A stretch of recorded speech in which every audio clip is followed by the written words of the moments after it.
Hello বন্ধুরা, আজকের ভিডিওটা শুরু করলাম গরম গরম এক কাপ চা দিয়ে। আজকে দারুণ কুয়াশা পড়ছে আর ঠান্ডাও, কিন্তু যতই ঠান্ডা হোক সকালবেলা একটা জল আর এই আমার বাগানের গাছপালা দিয়ে সময় কিছুক্ষণ কাটাবো। এটা আমার ভীষণ ভালো লাগে।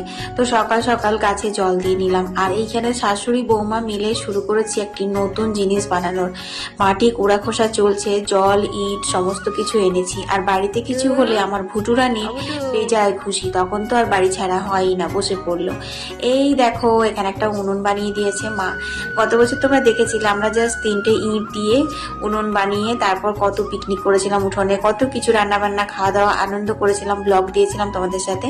তো গত বছরই মা বলেছিল, তো বললেই পারতিস আমি একটা ভালো উনুন বানিয়ে দিতাম, তাই একটা সুন্দর উনুন বানিয়ে দিয়েছে। এইদিকে মোরালা মাছের টক চুটচুটি করে নিয়েছি, রেসিপি তো অনেকবার দিয়েছি তাই আর দিলাম না। এটা আমাদের সবার ভীষণ প্রিয়।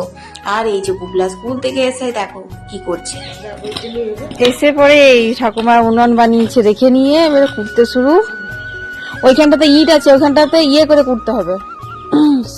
বুবলা দেখো এইগুলো অর্ডার করেছিল। আচ্ছা, এমনি করে নিয়ে পরে তুমি তেল ব্রাশ করে দিলে এটাকে নিয়ে আবার তো বুবলা আমার জন্য এগুলো অর্ডার দিয়ে দিয়েছিল। তুমি এটা ঘরে দিয়ে দেবো আর আচ্ছা, অফারে ছিল ওই খুন্তিটা আর ইয়েটা নাকি? এটা কাপামগুলো পছন্দ উঠবে বলেছে। হ্যাঁ, আপামগুলো ভালো উঠবে। তো আজকের মিনি ব্লগটা তোমাদের যদি ভালো লেগেছে অবশ্যই লাইক শেয়ার করতে একদম ভুলো না। টাটা।